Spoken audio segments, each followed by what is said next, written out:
Film की शुरुआत मिडफोर्ड्स के कैंपेनिया में सवार होने से होती है। उसके बाद शेल और सेबास्टियन आते हैं।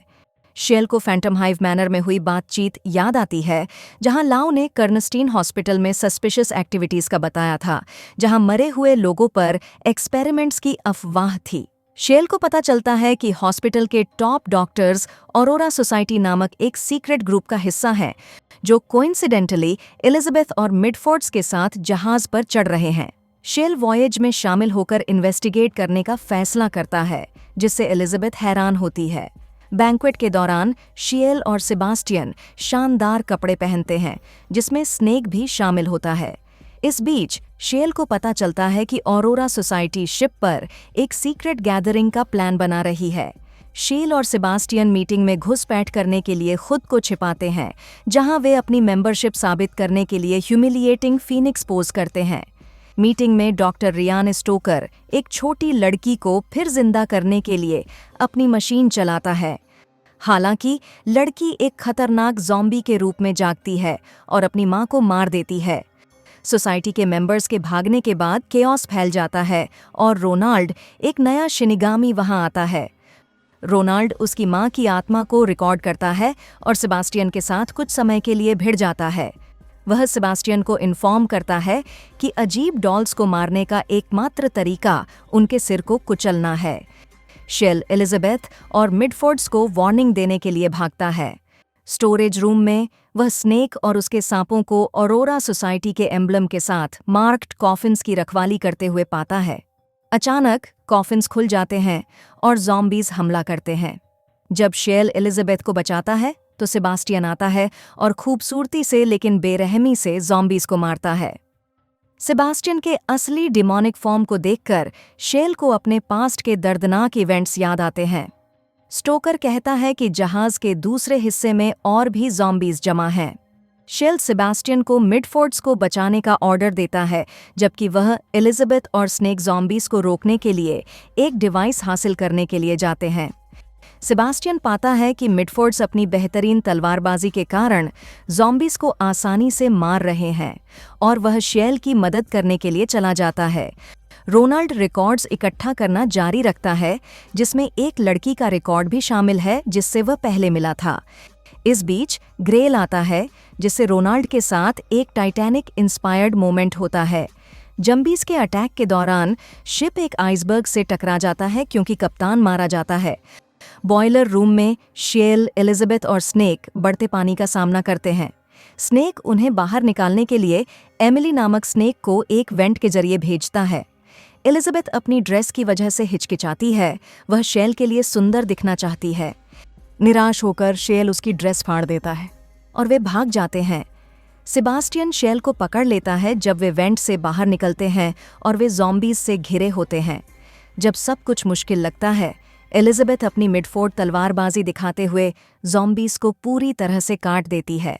शेल चौंक जाता है। उसे याद आता है कि कैसे एलिजाबेथ ने उसके सामने नाजुक दिखने के लिए अपनी ताकत छिपाई थी। एलिजाबेथ की बात खत्म होने पर वह अपनी स्ट्रॉन्ग साइड के लिए शेल से माफ़ी मांगती है, लेकिन वह उसे कहता है कि इससे कोई फर्क नहीं पड़ता। वह पूछती है कि क्या वह अब भी उसे अपनी फियांसे के रूप में चाहता है, जिस पर शेल शर्मा जाता है, जिससे सेबास्टियन हंसता है। शेल एलिजाबेथ को लाइफ बोट्स तक ले जाता है, जहां एडवर्ड उसे देखकर खुश होता है। एलिजाबेथ शेल से उनके साथ शामिल होने की विनती करती है, लेकिन वह मना कर देता है, ये कहते हुए कि उसे अभी भी काम करना है। सेबास्टियन उसे और ज़्यादा टेंशन से बचाने के लिए बेहोश कर देता है। फॉयर में शेल और सेबास्टियन वाइसकाउंट ऑफ ड्रिट से भिड़ते हैं, जिसने डिवाइस चुराया था। ग्रेल, रोनाल्ड और अंडरटेकर भी दिखाई देते हैं।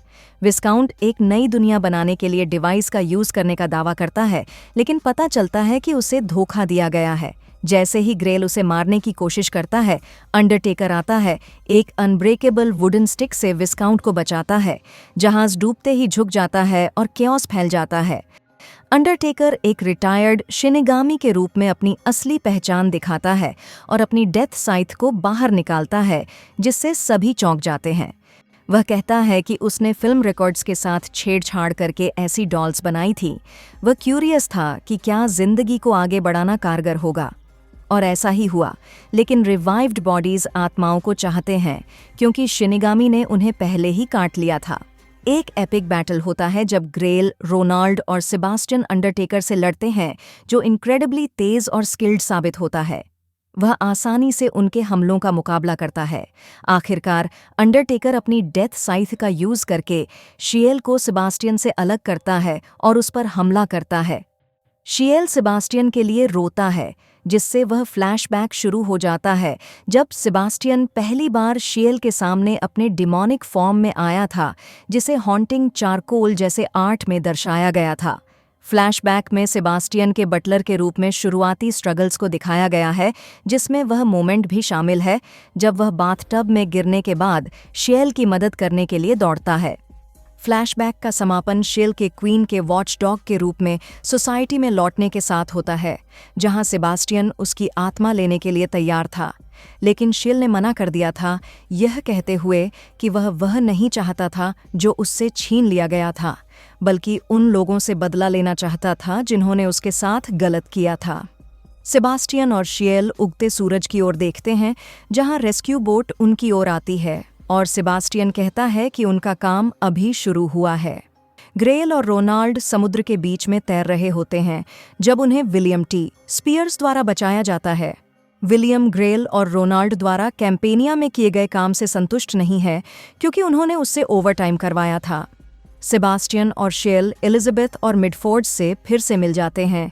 एलिजाबेथ तब शिएल को गले लगाती है और कहती है कि उसे बहुत राहत मिली है कि वे दोनों जिंदा हैं। सेबास्टियन उन्हें देखता है और एक सच्ची मुस्कान देता है।